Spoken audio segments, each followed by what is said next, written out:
Hola a todos y todas y bienvenidos a una nueva lección del módulo 1 de la información al conocimiento. En esta ocasión revisaremos los contenidos de la lección 22. Hablaremos un poco sobre los instrumentos de investigación documental. Primeramente comencemos preguntándonos, ¿qué es una investigación documental? Bueno, esto se refiere a un método de estudio e interpretación basado en la revisión de libros, artículos, videos o incluso documentales. También se puede definir como un proceso en el que vamos a recolectar, organizar y analizar una serie de datos sobre un tema en particular.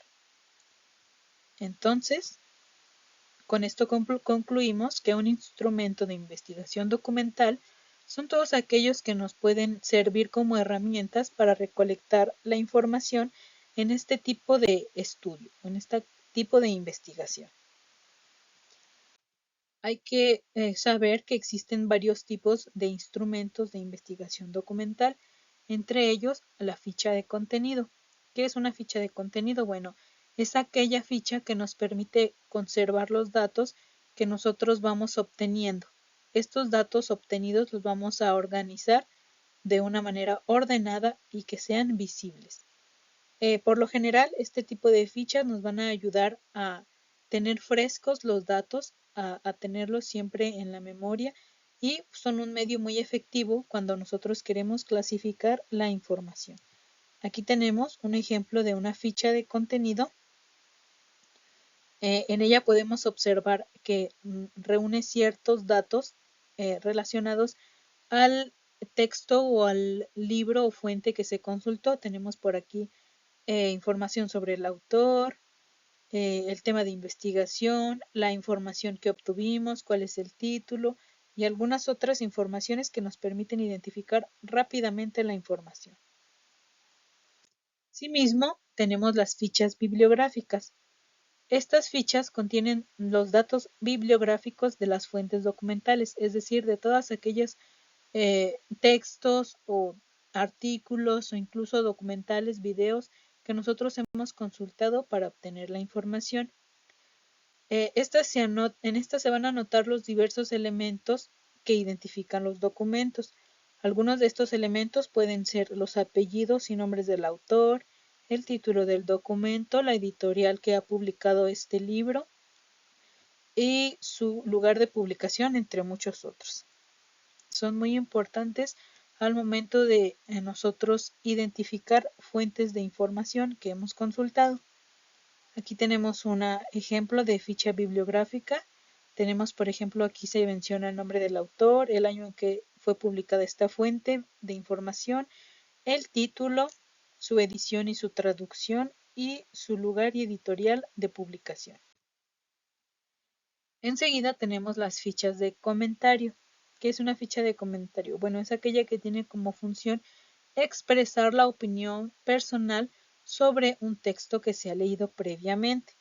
Hay que aclarar que este tipo de ficha no busca realizar un resumen, sino hacer una crítica o valoración de lo que está plasmado. Es decir, nosotros, según nuestro criterio, nuestra opinión o nuestra forma de ver las cosas, vamos a crearnos una opinión personal sobre un texto que hemos leído.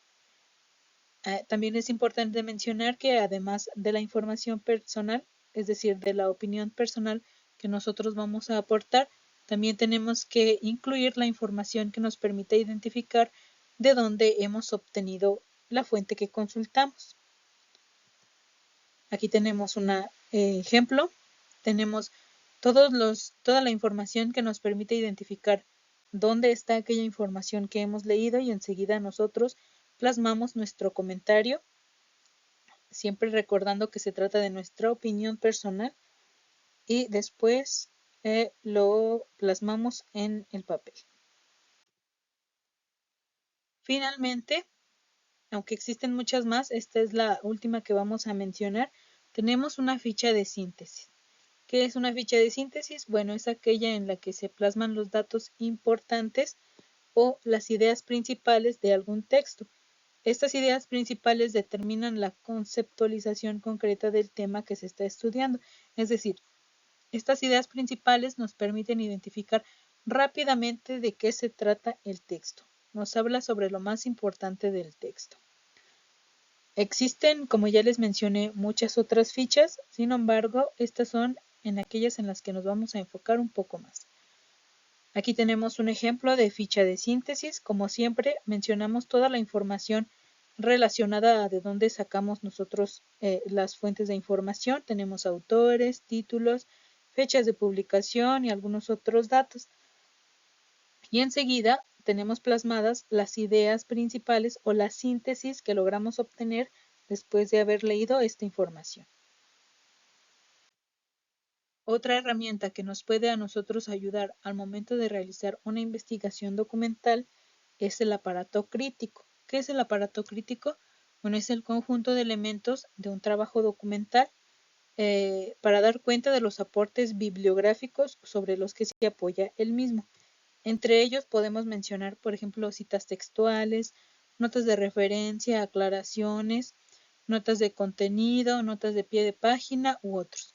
Todos aquellos que nos permitan a nosotros hacer una valoración de la información y que sepamos que es fidedigna, que es real, que está sustentada con otras fuentes o con investigaciones. Mientras nosotros incluyamos este tipo de elementos, nuestra investigación o nuestra investigación va a tener más peso, va a tener más validez. Aquí tenemos, por ejemplo, algunas formas de aparato crítico, citas al final del documento, referencias, etc. Finalmente vamos a hablar un poquito sobre la corrección que utilizamos nosotros en la computadora. Al momento de nosotros estar realizando una investigación documental, es muy común que la hagamos nosotros a través del uso de una computadora. ¿Por qué? Porque pues es un poquito más fácil, más práctico escribirla y tenemos esta herramienta que nos ayuda mucho a escribirla de una forma más limpia, con más seriedad, que es el corrector automático. Existen dos formas de corrección en un documento de, por ejemplo, de Word o de algún otro procesador de texto. Tenemos la corrección manual y la corrección automática. La corrección manual es en la que nosotros podemos observar que el texto o el programa en el que escribimos nuestro texto nos sugiere algunos cambios en algunas palabras. Estos cambios o sugerencias nos las suele dar cuando se da cuenta de que existen algunos errores o algunas cosas que nosotros deberíamos modificar para que esté mejor escrito nuestro texto.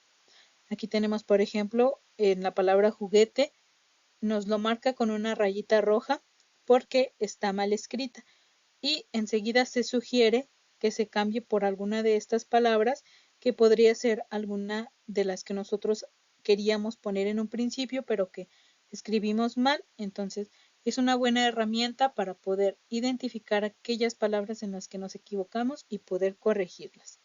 También existe la corrección automática. Esta se da, por ejemplo, en los teléfonos. Tenemos quienes tenemos activados el corrector automático, al momento de estar escribiendo un mensaje, si la palabra está mal escrita, bueno, el corrector automático la va a cambiar por la palabra bien escrita más próxima a lo que nosotros hemos escrito. Entonces, esta herramienta, el corrector automático, es muy buena al momento de nosotros estar redactando un texto. ¿Por qué? Porque le va a dar, como les digo, más seriedad, más limpieza y quien lo lea se le va a facilitar mucho porque no va a tener tanto problema para entenderlo. Y bueno, eso fue todo por esta lección. Recuerden que si tienen alguna duda, pregunta o comentario, nos podemos contactar a través del grupo de WhatsApp o a través del foro de dudas que está activo en esta y en todas las otras lecciones. Agradezco mucho su atención y nos vemos la próxima.